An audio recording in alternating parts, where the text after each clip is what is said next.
All right, what a great intro and that rock and roll music.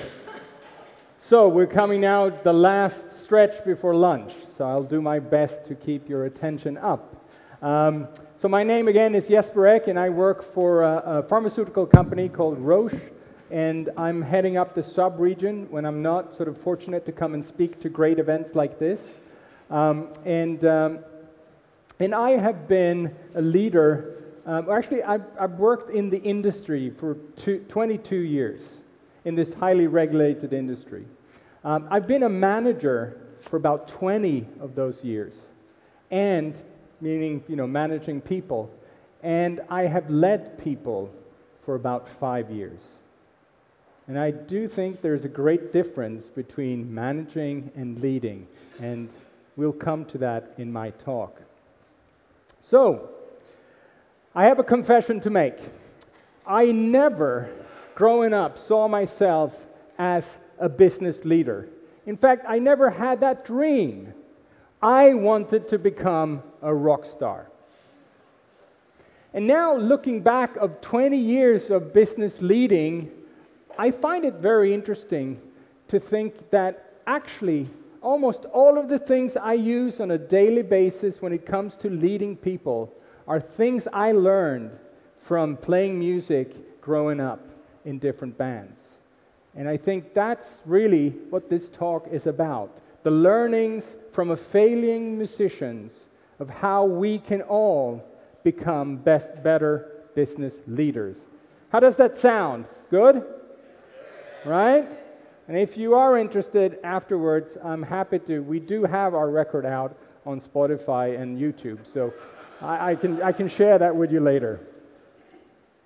The reason why I came into the industry was really because coming out of university, I wanted, the band I played in, we were in desperate need of getting a car that could ship our musical equipment from the rehearsal room to the gigs we had.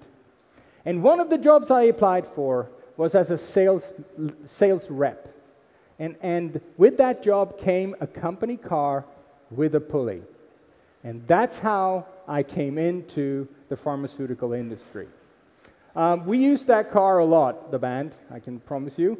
But after 2 years, I was asked if I wanted to come into head office, if I wanted to become a product manager.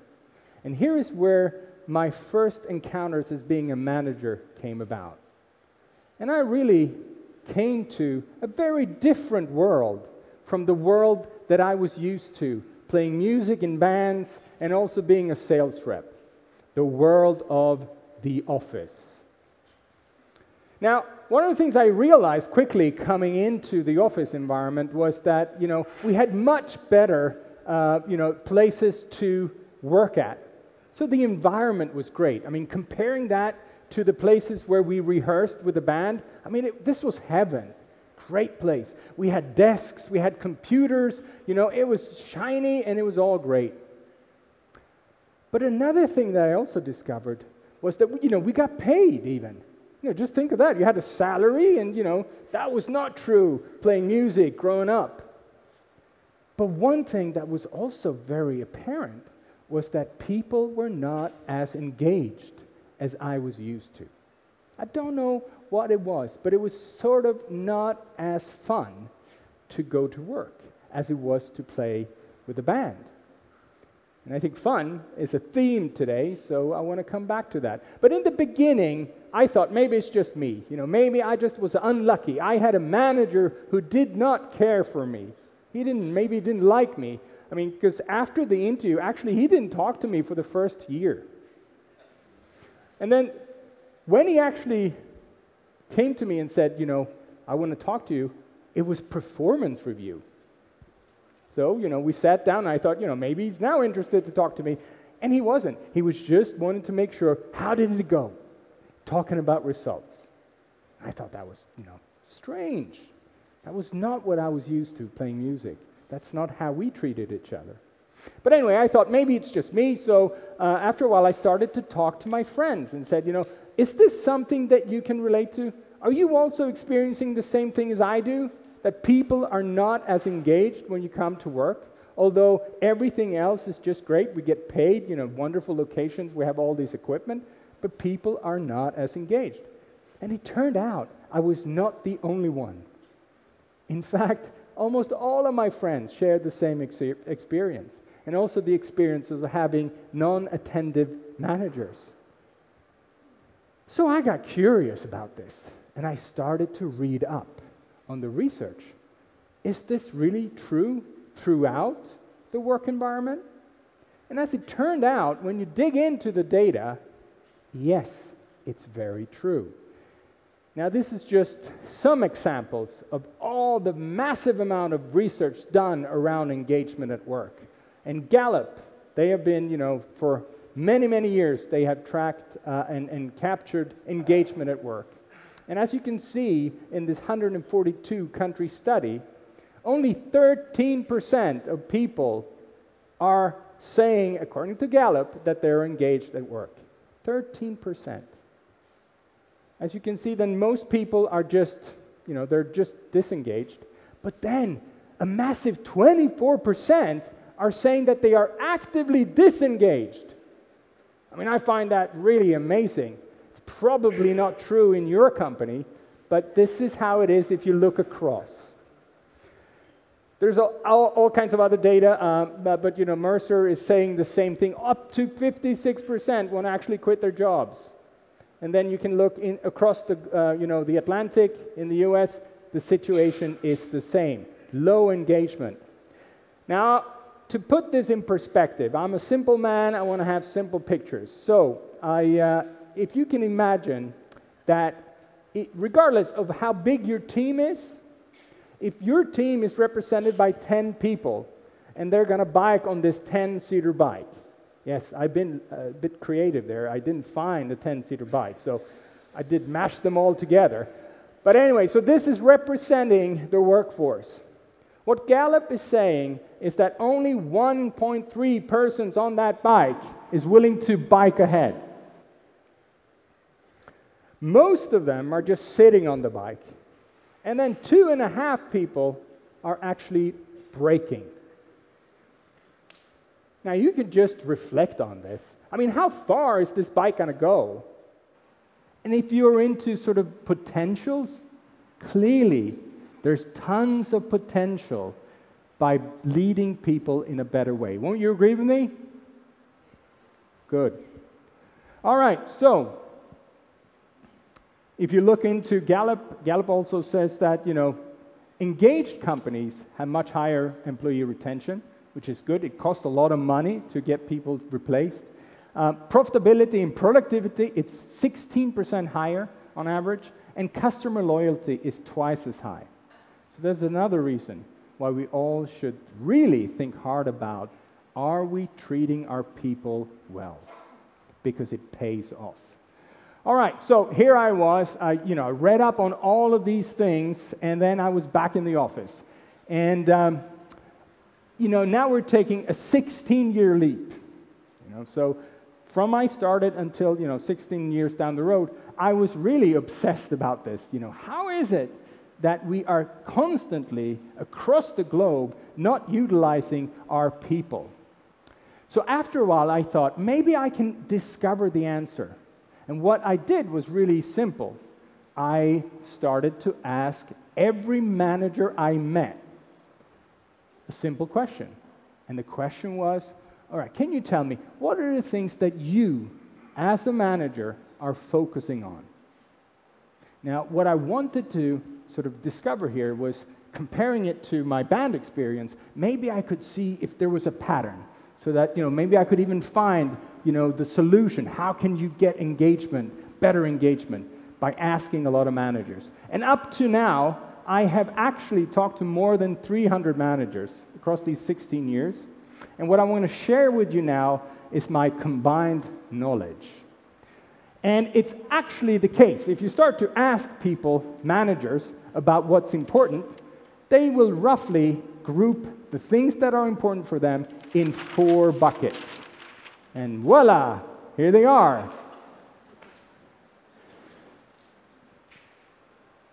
Here you see external focus, and then you see internal focus.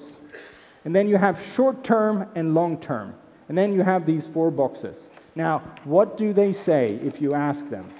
So, external, short-term focus, that is results. Money. That is what a lot of these managers always come back to. Now, internal, short-term is they talk about the importance of people. I want to make sure that I have the right people in my team. So, people. Up here, they actually have 2 things. They have the why or the what. I call the why, sometimes people say purpose, or they talk about vision. And the what is usually strategies. Okay? And then the last piece here is actually, I worry about team culture, the we. So this is what I discovered after 16 years of interviewing all these managers. This is what they all say. And actually looking at that, I realized that that's not different from how we sort of were thinking about it from the band. So I didn't get the answer. So after a while, I actually started to narrow down the question. So I said, okay, I pretty much know what you're going to say, and we discovered these 4 boxes. But for you, as a manager, leading this team, what is it that keeps you up at night? And now, suddenly, a pattern arises. And actually, over 95% of all the people I've interviewed, when they get asked that one question, they actually are focusing on one of these 4 boxes. And just imagine, if I lay out these 4 quadrants on the floor here in front of you, so we have results, and then we have the why and the what, and then we have I and we. And then I ask the manager, go and stand and look down on the box that is most important to you. Do you know where they would go? 95% of the people I've interviewed? They will go in the middle of the box, and they will turn slightly to the left, and they will point their eyes down at results. This is what's most important to 95% of the people I've interviewed. Now, that's very different from playing in a band. Because I tell you, when you start out struggling playing at garage scenes, etc., you don't really care too much about results and money because it's a big uphill. We focused completely different. And what we actually did, and what I would like you all to take with you, is what I think we should start to think about when we think about our leadership qualities, is to turn around and turn our back against results. Because when you are pointing your face at results, where do you have your back, really? Where are most managers having their back against? The we and the I, which is people. Yes. So I realized in the band environment, we actually did this. We turned our back against results, and we focused on each other. A couple of words just to make sure that you understand the importance of this. If you ask someone pointing their face at results the word organization, what will they say? Anyone? They will talk about an organizational chart, most likely. Boxes. This is how we group each other, boxes, boxes, boxes. People really don't want to be boxed in, I tell you. But that's what they think, because they're in the, we got to make sure that we get the results. When we ask the band, when I ask for organization, that was very different, because when you're facing the people, organization means, so how are we going to organize the fact that you need to get a car with a pulley so that we can drive our stuff to the gig. We need to make sure that okay, do we have a place to rehearse? All these things, that kind of thing when it comes to organization. Another word that differentiates very nicely is if you ask someone looking down at results, the word engagement. What does managers with that focus usually say? How much? What was the level? And if it's low in the measurements, what do they usually do? Maybe not here, but in most places. They ask HR to make sure that we create groups now to come to terms with this low engagement. And then next year, when we do the next engagement survey, I hope it's going to go up. In the band, I tell you, engagement is something you measure every night on stage. You can't play and be successful unless you are engaged every night. I think that's really important. Another key component of great leadership is understanding engagement. Engagement is something you have to earn every day and pay attention to. Okay, so then came 2012. I had done all this research. I had done, created this mental model about, this is how I think the world is, and I think managers needs to actually turn their back against results and focus on people. And then I got a chance in 2012 to take over a team up in the Nordics that had been failing for a long, long time. Now, this is the business plan that I was presented with. And I've taken out the numbers, but basically it went from 2006, we had a revenue of around 200 million. In 2012, when I come in, we were at 100 million. And as you can see in the business plan, it didn't look much better. Looking ahead, it was no turnaround in place. And then about engagement. Well, we measured a little different than Gallup, but we do it once a year, by the way. And at Roche, they want to have around 60–65%. That's a great engaged team. Now, this team had an engagement of 22%. That was one of the lowest in the whole company.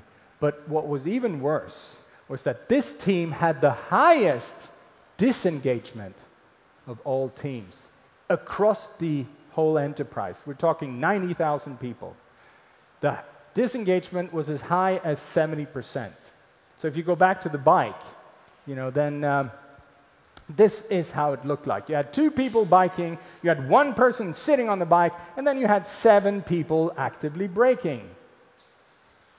All right, so how did it go? I mean, here I had a perfect chance to come in and take over and use the things that I had thought about for 16 years and do it and see if I can turn around and be the manager that actually turns his back against results and focus on people. If that's true, then results and engagement should change. All right? So that is what I did.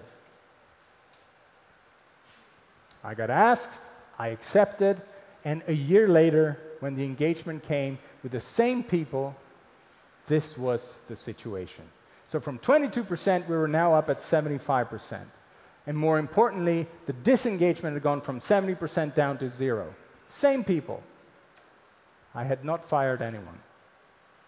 And if you think about the bike, well, now suddenly I almost had 8 people biking ahead and just 2 people sitting.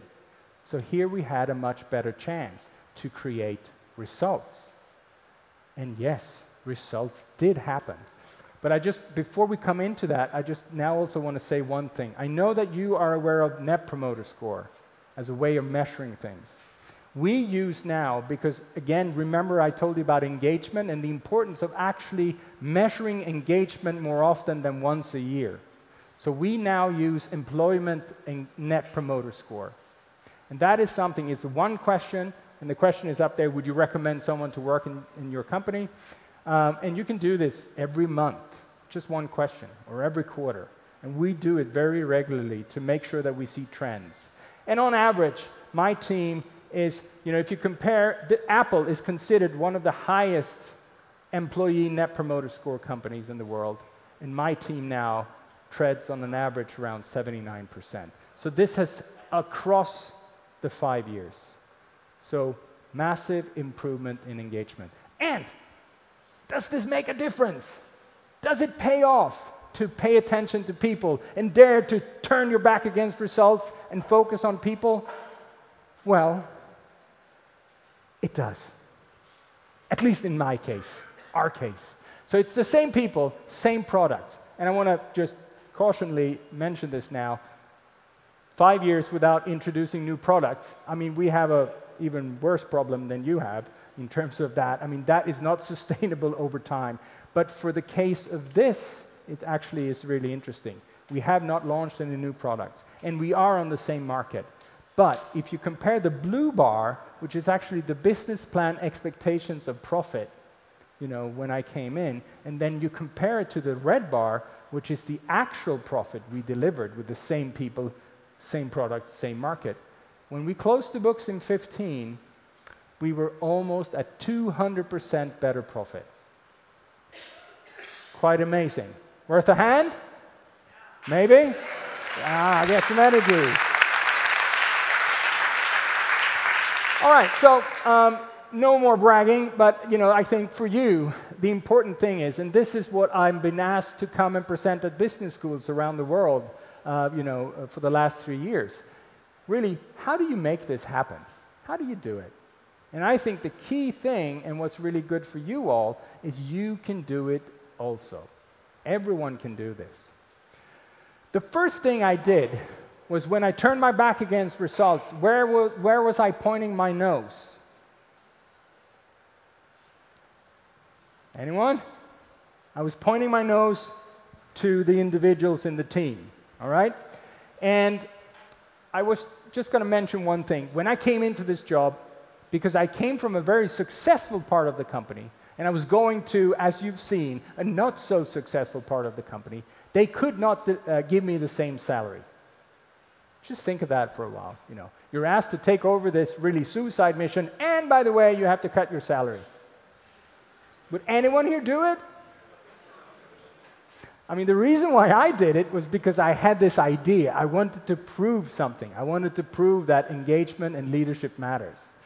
But after a while, because I, be honest, I was also really shocked. I was like, you know what? I mean, no more money, and you know, this, you want me to take this over? I mean, I didn't know it was going to work. But after a while, I realized, you know what? I can use then the negotiation differently. When you don't have to focus on yourself, you can focus somewhere else. And what I did, I asked my German boss. He was wonderful in every way, but very, very detail-oriented into the numbers. Do you know that person? I told him, all right, I'll take this job under one circumstance, and that is you give me 6 months where we don't talk about results. Now, why was that important? Well, that gave me a chance to really turn my back against results and really focus on the team. Of course, maybe that is impossible in a bank, but I think the message here is maybe you can talk a little less on results now and then, because when you do, you free up time to think about other things and talk about other things. And that's what I did. So I had a chance to really get to know these people. And when I had those 6 months, I could actually practice something really important for a leader.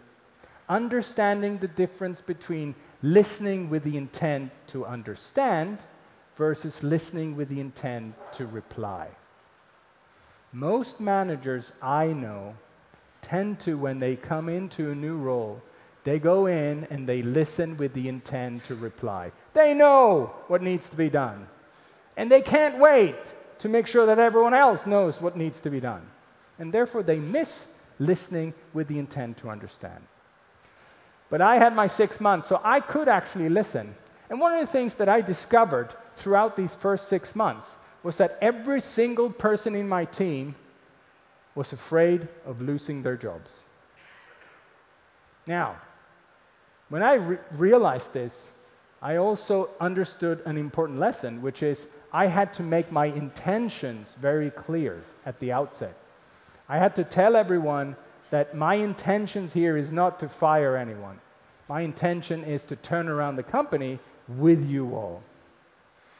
And I understand that trust is not something you build overnight, all right? But I think it's important you have to start by telling your intentions. And that's the starting point. And then you start and build from that, and then eventually trust will happen.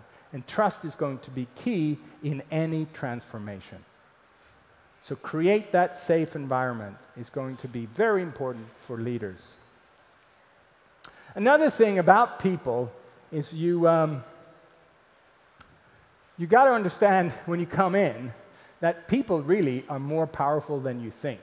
You can't change, even though you have everything in your head, you can't change unless they are with you.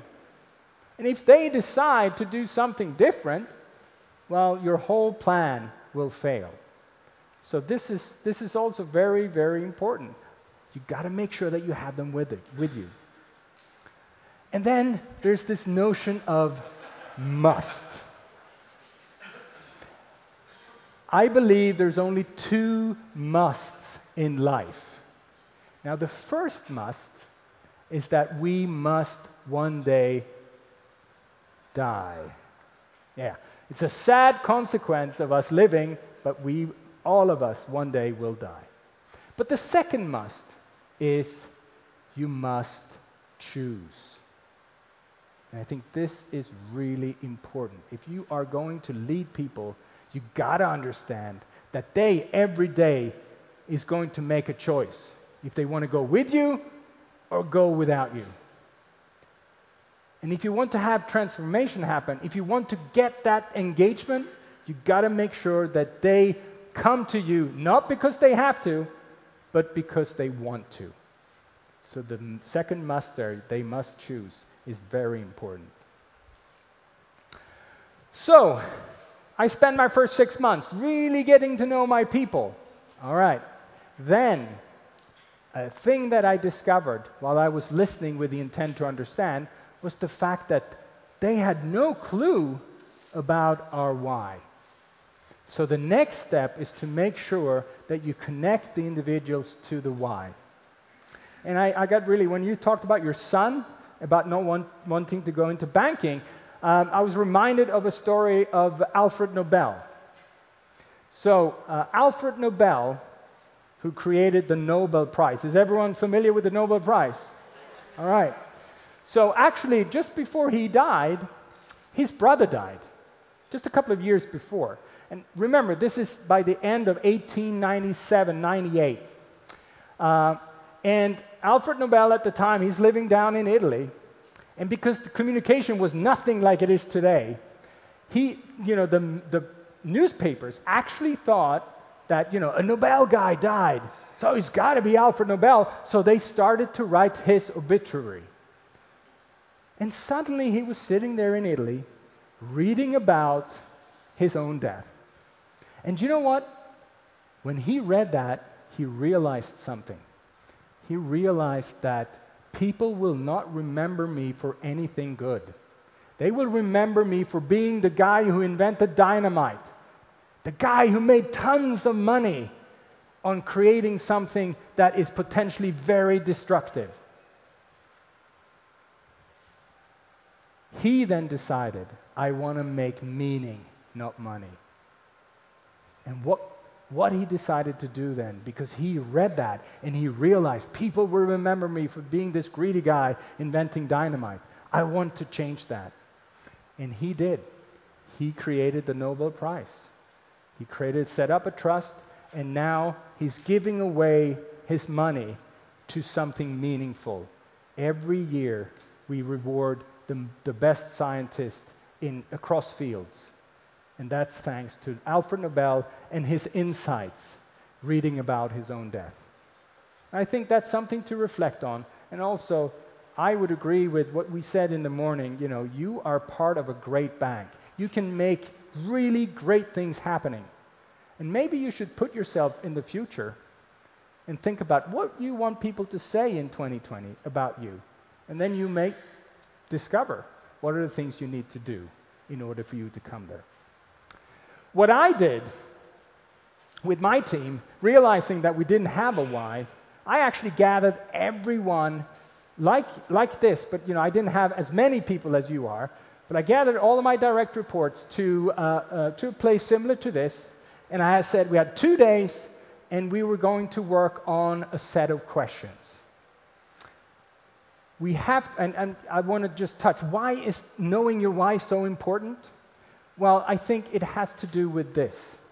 in the beginning of every company's life, what you do and why you do it is very, very connected.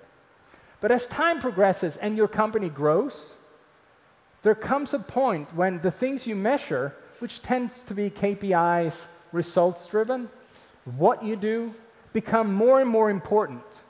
And you have suddenly this gap of why you do it.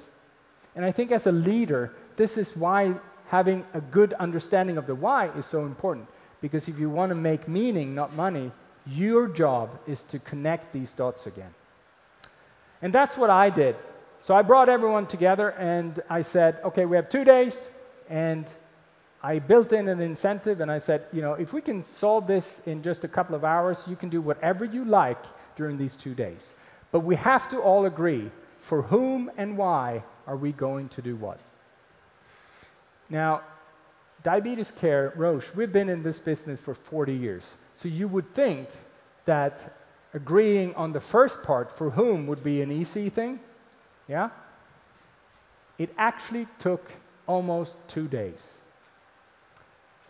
And towards the end of the second day, I actually had to narrow down the question to, all right, but if the things we do is really great, who would miss us if we disappear? And here, then, suddenly people started to realize the doctors and nurses and payers and all these other things that were so important, the people that we interact with on a daily basis, they are not really our customers. The persons who would actually miss us if we disappear are people with diabetes. And I think for you, it's just defining in your different divisions, who are your customer? Because when you know your customer, for whom you exist, answering why is much simpler. And I want to highlight, finding why is not something you do by gathering all the top people in a company together and creating a vision. No, you look inside. The why is already existing in your company since day one, but it's reinventing that again, finding it, rediscovering it. And I help, and that's one of my most important work during a day, is to make sure that in everything we do, that we know and can answer this set of questions. Is what we're doing good for our company, or what our company is good for? Because if you want to make meaning, you have to make sure that you are focusing on the second question.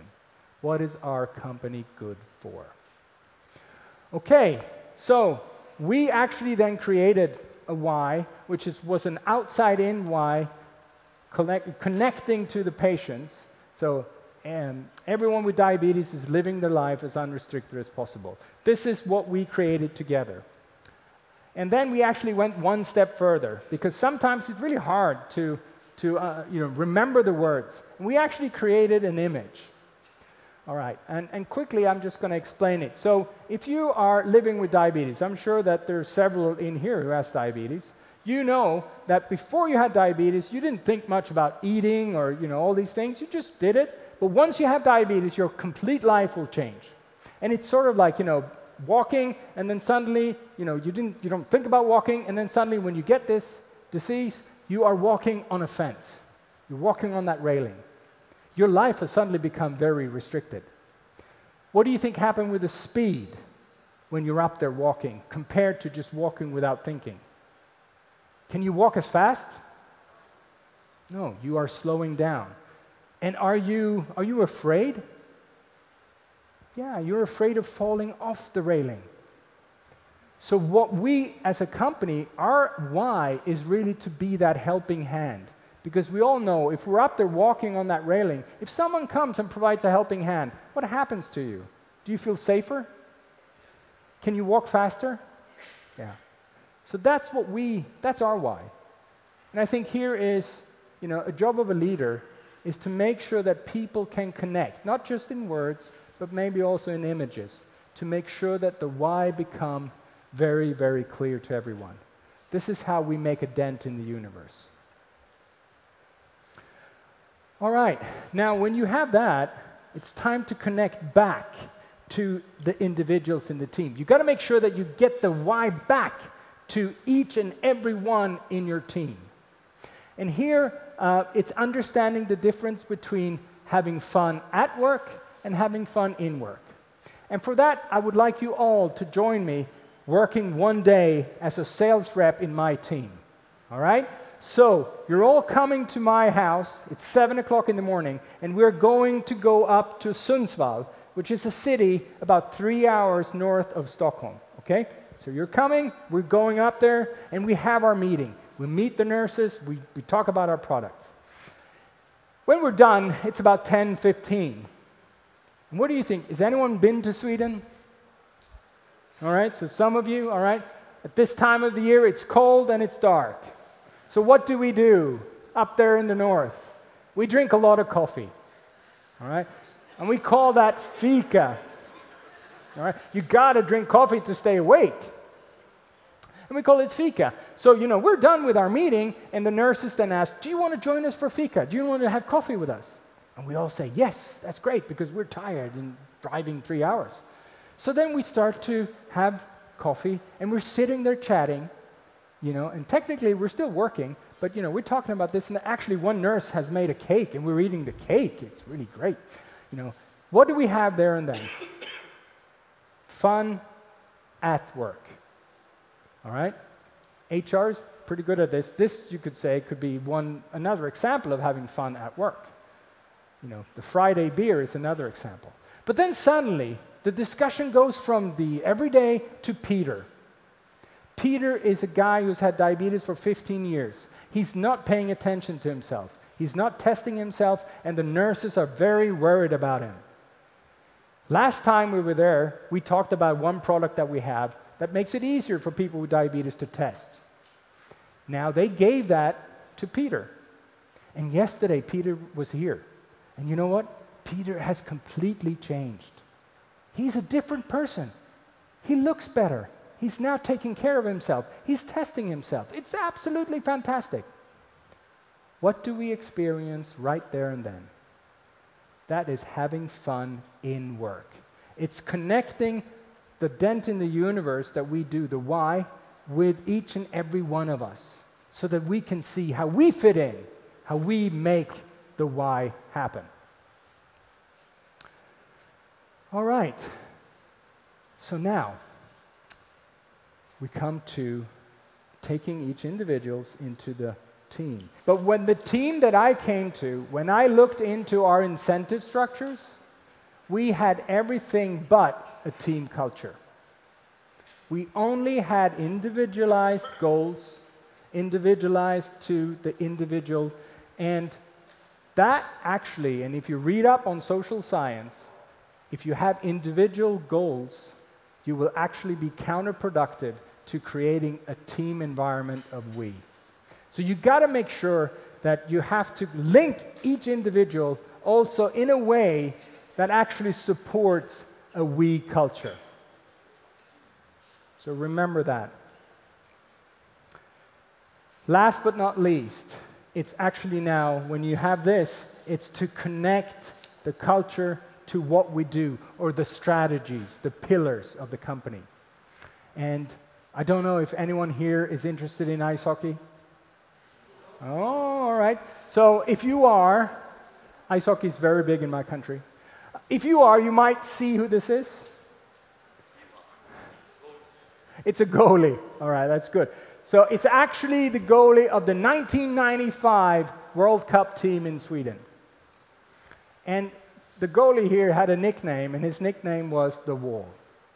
And the story is, in '95, the final was played Sweden against Finland. Now, up until that point, Sweden had never beaten Sweden ever in ice hockey in a World Cup. And they had never won the World Cup ever. But in '95, the Finnish ice hockey team had a Swedish coach.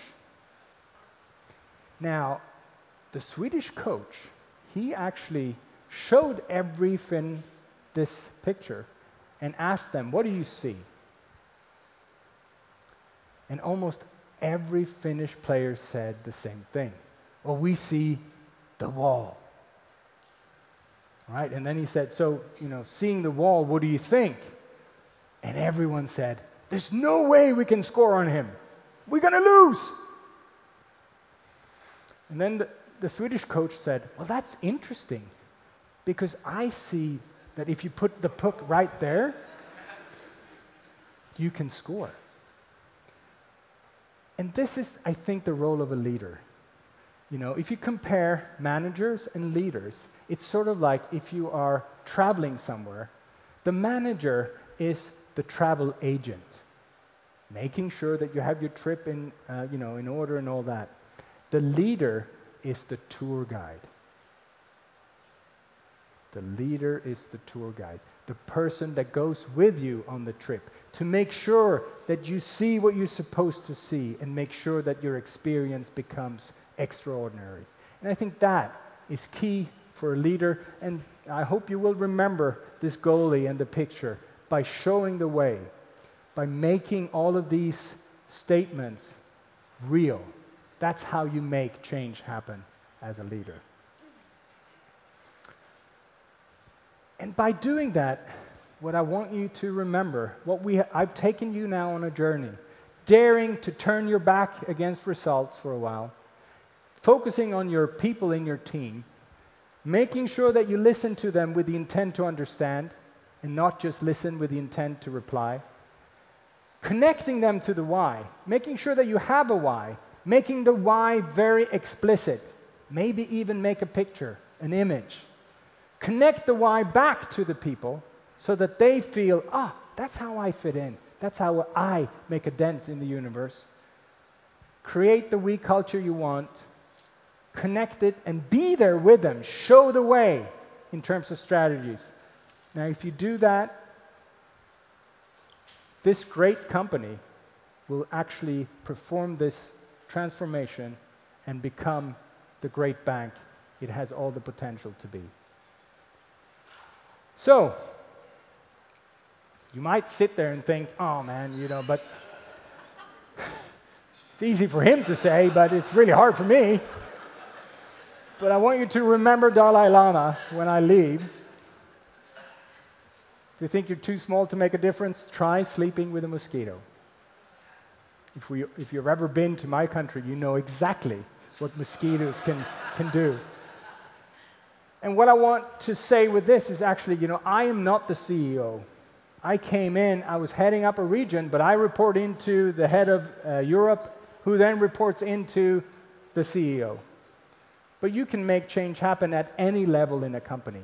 Leadership is nothing to do with titles and positions. Leadership is about earning the trust of your people. And I want you all to take that with you, that you are now empowered. Jack and I talked a lot about this. You're empowered to lead. In this transformation, you can make change happen. My time is out. Is there anything? You see my email there. You can always, write me questions, or you find me on LinkedIn. And you're happy to connect on LinkedIn. And I want to end with this. Nothing starts with results. Everything starts with people. Thank you so much.